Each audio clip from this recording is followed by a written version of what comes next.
Hi, grade 9s. Welcome to 1.4, which is the surface area of other composite objects.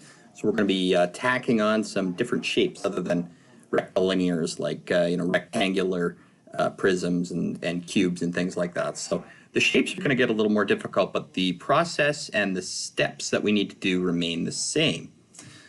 Before I get going on this, I just want to mention that the formulas for a lot of these are available inside, there we go, inside 1.4 on the learning modules page. I've got a helpful formula sheet for various solids. So if you need the formula of surface area, surface area for a sphere or a cylinder or a cone, rectangular prism, triangular prism, that actually takes care of most of them.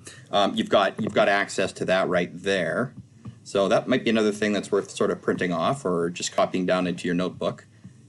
All right, so on to 1.4, surface area of other composite objects. This is the first one we're going to do. It says to meet safety regulations. This is a wheelchair ramp, and it leads into an office building. We have to calculate the surface area of the ramp and the landing. So you notice that there's this little landing area up here. Okay, so we're going to need to figure out the surface area of the ramp, and I think we are going to include the bottom on that. I'm just going to take a quick peek and see if I include the bottom on that. The last time I did it, and doesn't look like I can find it anyway. So let's include the bottom. Let's pretend it's a box made out of wood, and we'll include everything that's in there. So we've got two objects. So I'm just going to call this one object number 1, and I'm going to call this object number 2. Let's start with object number 1 because that's going to be the easier one, I think. So object number 1, for surface area, remember we're always thinking of surface area as we have to paint this thing. So how much paint would we need to cover this particular section? We notice that it is attached to the building here, and it's also attached to the other ramp here. So that's a couple places where I'm not going to have to include material or paint or whatever it is we're covering it from. So let's just do it one side at a time, like we normally do. We have both a top and a bottom. Okay, so there's a top and a bottom. And the surface area of that is just going to be length times width. So it looks like it's 1.6 times. Now it doesn't show you up here. This is actually 1.2. You have to go all the way down to the bottom of the ramp because the width of the ramp here is exactly the same as the width of the ramp here. So that's 1.2 meters. So our top and bottom is going to be 1.6 times 1.2. 1.6 meters times 1.2 meters. All right. And as I said, you can use a calculator for stuff like this. 1.6 times 1.2 equals, times 0. I don't want times 0. 1.6 times 1.2. 1.92. So that's 1.92 meters squared there. 1.92 meters squared. So that takes care of the top and the bottom of the box. Or does it? No, it doesn't. Because we need to multiply that by 2 because there's 2 of them. Right? There's a top and a bottom. Now that's a common error that I have been known to make. So that's something we should probably be a little aware of. 3.84. Okay, so together the top and bottom are 3.84 meters. Probably could have done that in my head. Meters squared. Okay, so that takes care of the top and the bottom of the box. We also are going to have the front and the back, and we've got all of the front and the back. So front and back is going to be, I'll put it at the front this time. There's 2 of them, right? And it says 60 centimeters times what's the length? 1.6 meters. Haha, one of these is meters, one of these is centimeters.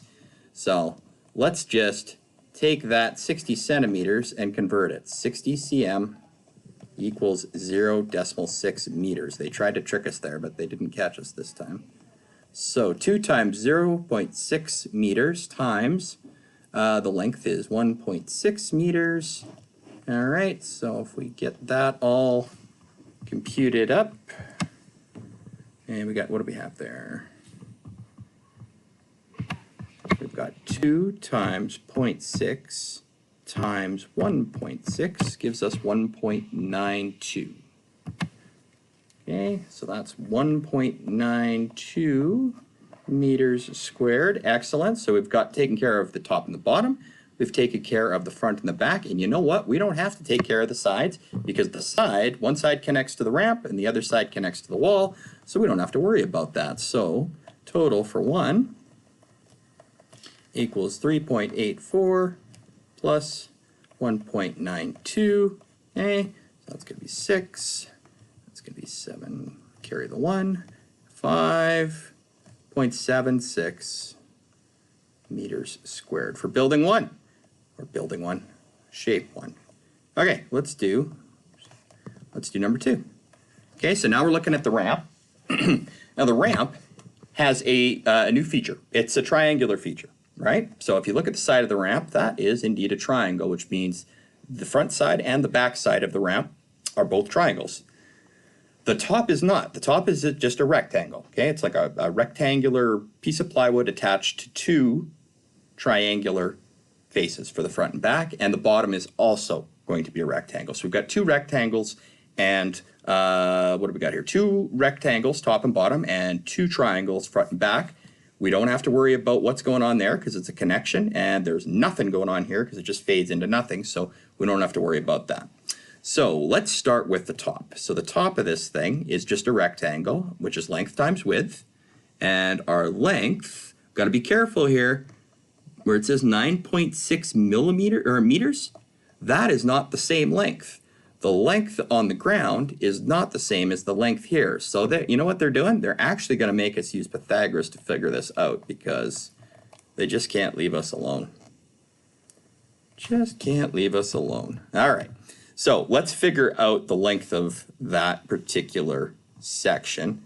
And I'm going to draw a little diagram here to help me out. Okay, so I'm just going to take that piece of plywood that's on the top and draw a horrible rectangle. Hey, why would I draw a rectangle? Don't I have a tool for that? I think I do.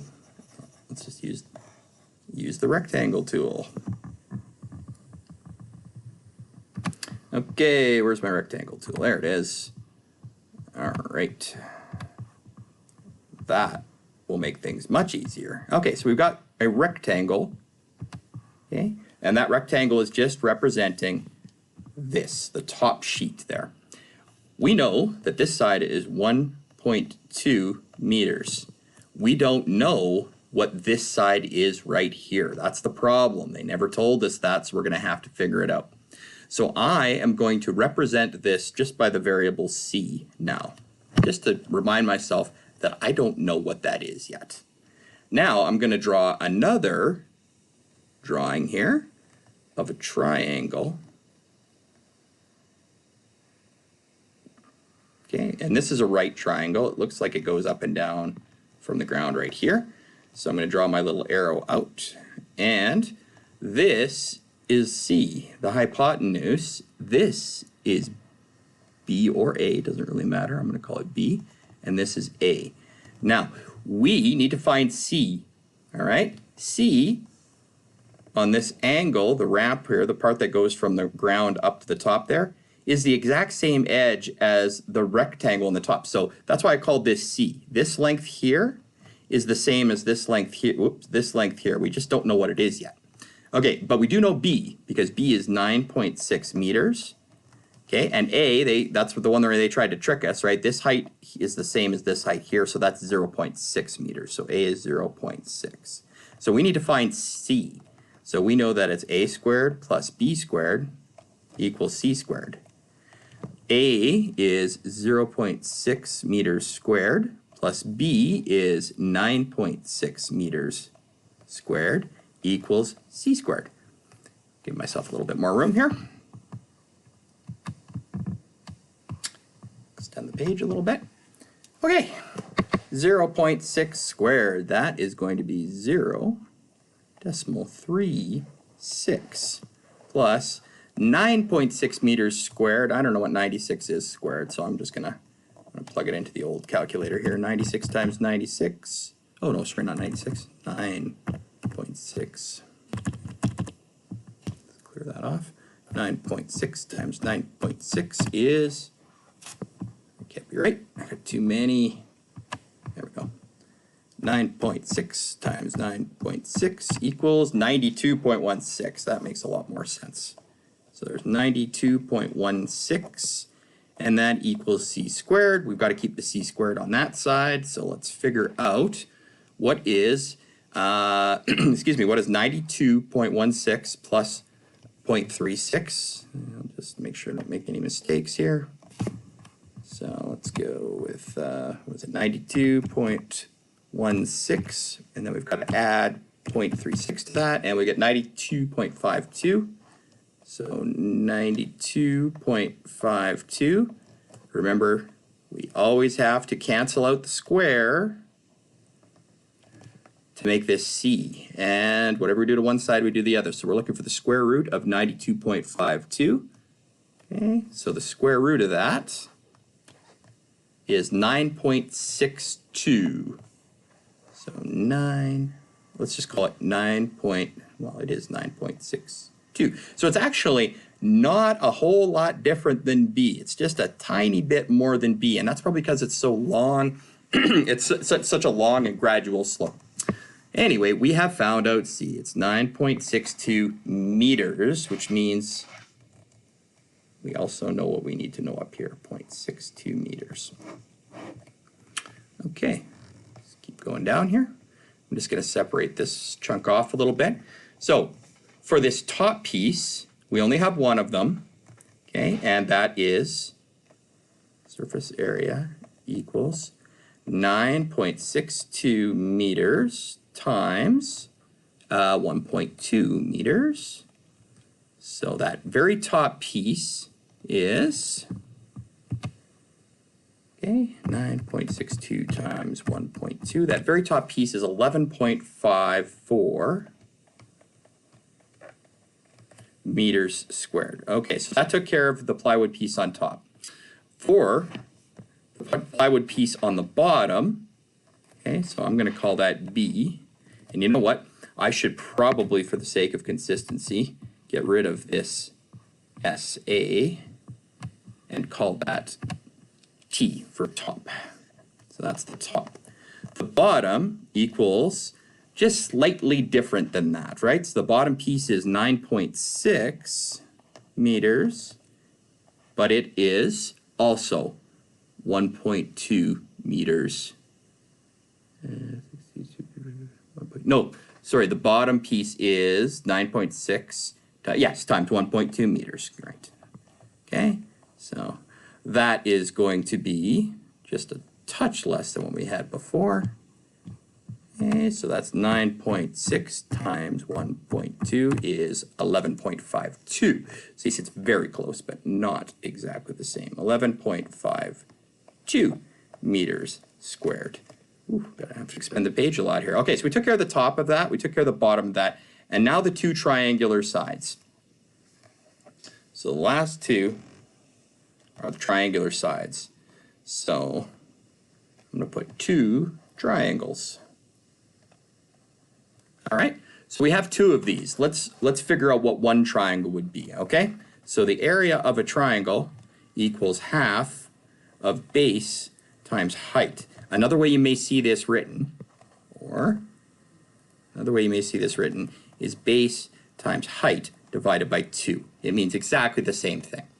So the base of the triangle, if I go back up, okay, the base is this bottom part, and the height always has to be at a 90-degree angle, but thankfully for us, the height is at a 90-degree angle here. Okay, so then the height is our 0.6, remember we had to convert that. 0.6 meters our height, and 9.6 meters is our base. So we've got all the information we need, we just got to do the calculation. So for our two triangles, okay, surface area equals, there's two triangles, so I'm going to put that there first, times base times height divide by 2. And you know what? Because this is multiplication, this is all together, okay? There's a 2 on the top and a 2 on the bottom. So if this is all multiplication, it can't happen if there's any addition or subtraction in there. If this is all multiplication up here and this is division because it's a fraction, if you've got a 2 up on top, you can just cancel it with 2 on the bottom. And what we're left with is just base times height. The only time you can do this is if you're trying to figure out two triangles. If you're trying to figure out one triangle, then obviously you have to use half base times height, or base times height over 2. The only reason this works this time is because we actually have two triangles, which cancels out the half. So base times height. So the base was 9.6 meters times the height, which was 0.6 meters, and that's going to give us 9.6 times 0.6 is 5.76 meters squared. So both of our triangles together, 5.76 meters squared. Okay, now we've got enough information. I think I'm going to, okay, my workflow is probably not quite as obvious as it should be. I started here, and then I went to here, and then I went down here,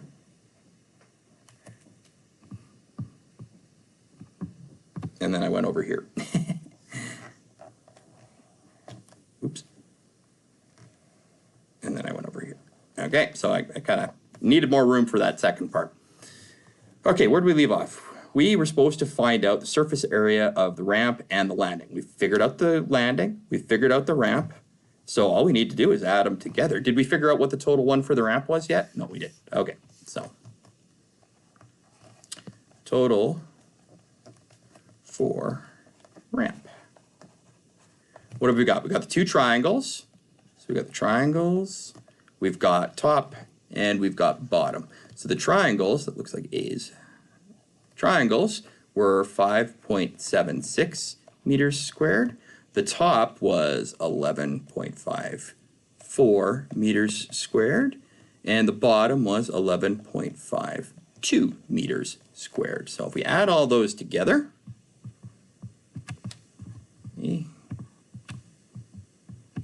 so we got 5.76 plus 11.54 plus 11.54 plus 11.52. Our answer is 28.82 meters squared. So that takes care of the ramp. And then the last part, okay, total surface area for the entire thing is just our number 1 plus our number 2. Okay, so the landing was, gotta go way back up to find what my landing was, 5.76 meters. Okay, excellent. So 5.76 meters squared plus the surface area of the ramp part, which is 28.82 meters squared. And that together equals a grand total of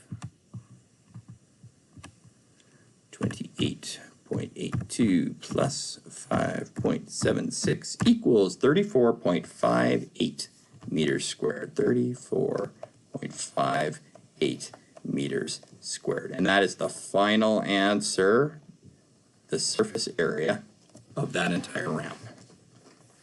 So we didn't really do anything differently than we had done on the previous questions. The only real wrinkle in that one was that there's a triangle involved now, 2 of them, a front of the ramp and the back of the ramp. That's the only really different thing we did. And it still looks like a lot of math, but it's not hard math as long as you keep it organized and just kind of go step by step. In hindsight, I look at all those arrows starting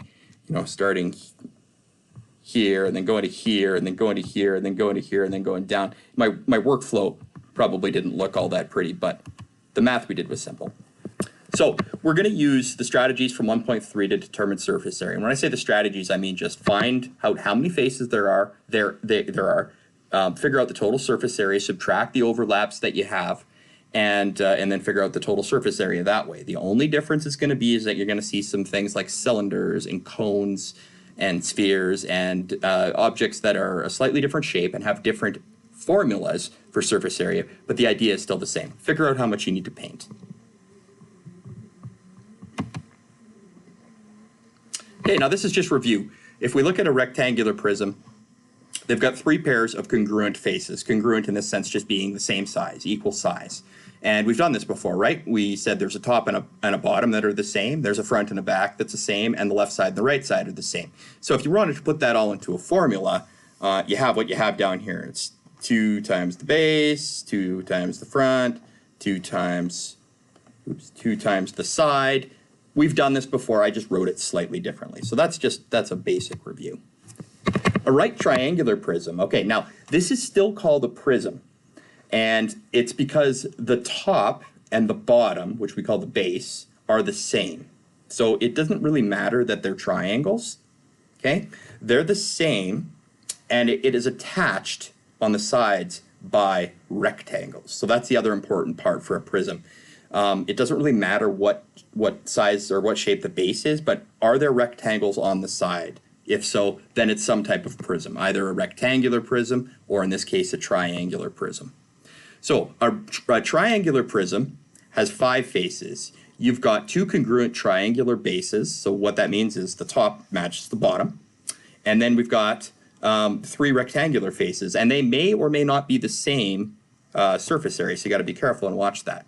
So our surface area formula for this one is 2 times the area of the base plus the areas of the 3 rectangular faces. And once again, we're gonna be very careful about the order in which we do things, because we've got to keep it organized. So this is not a composite shape. This is just one triangular prism, and we're going to figure out the surface area on it. One thing to always watch out with triangles is you need the height, and the height is not this. The height is always in a straight line from the peak down to the base so that it makes a 90-degree angle. And if you could see, it's over here. It's 4 centimeters squared. All right, and then there is a bottom piece. Okay, and then there's a piece on this side and a piece on this side that are all rectangles. Oftentimes, it makes more sense for me to draw out the rectangles or draw out the shapes, just so I don't miss anything. So I know I've got 2 of these, so maybe I'll just put a 2 in bracket. And then I've got 1, 2, 3 rectangles that I've got to worry about. Okay, so for the triangles, okay, that measurement right there is 4. The bottom measurement is 9, and that's all we need. We need height and base and height for triangles. Good, that's all we need. Okay, so now let's label these. I'm going to call this number 1. I'm going to call this one number 2. That's the one that you can look at from that way. And I'm going to call the one that's on the bottom number 3. So let's worry about number 1 first. Do we have length and width? We do. We've got 7.2 centimeters there, and we've got 8.1 centimeters there. So it doesn't really matter which side, but I'm just going to call that one the 7.2, and I'm going to call this one the 8.1. So that takes care of 1. Now let's look at the second rectangle. So that's going to be this one over there. The second rectangle, we have 4.5. So I'll just put that there. And then the other side is this long one, goes all the way this way, and it's the same as this one right here, right? 8.1. So that's going to be 8.1. And then for the very last one, that's looking up at the bottom. This is actually bigger than the others. So it's going to be 9 centimeters. I don't know why I put a decimal in there. 9 centimeters. And the other side, okay, remember we're talking about the very bottom of this. So that's 8.1. And that's 9. So this one's going to be 8.1. So I should have 5 faces. I've got 2 triangles that are the same. 1, 2, 3, 4, 5. And we're good to go. Now we just got to figure out the surface area of all these and add them together. Okay, so let's start with triangles. Okay, we've got 2 of them. So we know that it's going to cancel out that half base times height. So that is handy. 2 times base times height over 2. Now, because this is all multiplication, we can just cancel those out, and we're left with base times height. So the base times height is 4 times 9. Remember, the only reason we could do this is because there were actually 2 triangles. So that's 36, what are we dealing with? Centimeters squared. Well, the triangles were easy. Okay, let's look at rectangle number 1. We have all the measurements, so it's going to be quite easy, okay? So the measurement, the area of the number 1 is going to be 8.1 times 7.2. So that's, get out the calculator here. 8.1 times 7.2 gives us 58.32. Okay. So that one's 58.32 centimeters squared. And then rectangle number 2, I'm not going to, oh, sorry, I will. Area of number 2 is, what have we got? 4.5 times 8.1. Okay, so what does that give us? Okay, 4.5 times 8.1. That's 36.45, okay. 36.45. None of this is difficult math. It's just keeping it all organized. Okay, so now number 3 is area equals 8.1 times 9. Okay, so that's going to be 72.9 centimeters squared. Probably put centimeters squared here. Just double check my math. It's late on a Friday and I don't want to make any more mistakes. So that's 8.1 times 9 is 72.9. Good. So we've got everything. This is the 2 triangles. This is the number 1 piece of rectangle. This is number 2 rectangle, number 3 rectangle. So now all you got to do is add it together. So total surface area, I'll just put say SA equals 36 plus 58.32 plus 36.45 plus 72.9. Let's add all of those up together with our calculator. Okay, so that's 36 plus 58.32 plus 36.45 plus 72.9. If I didn't make any mistakes, 203.67. 203.67 centimeters squared. So it looks like a lot of writing, but really most of it was just me drawing the 5 shapes that I knew I needed and then one by one calculating the surface area of each and then adding them together. So if you take it slow and you just do it one side at a time and you don't rush through it, try to do it all in one big equation, you're going to find that it's a lot easier, a lot more accurate. Okay, this, I think I'm going to separate this into 2 videos. So watch for the next video and we'll talk more about cylinders and other sort of rounded shapes. So there will be a second video for 1.4. Have a good one.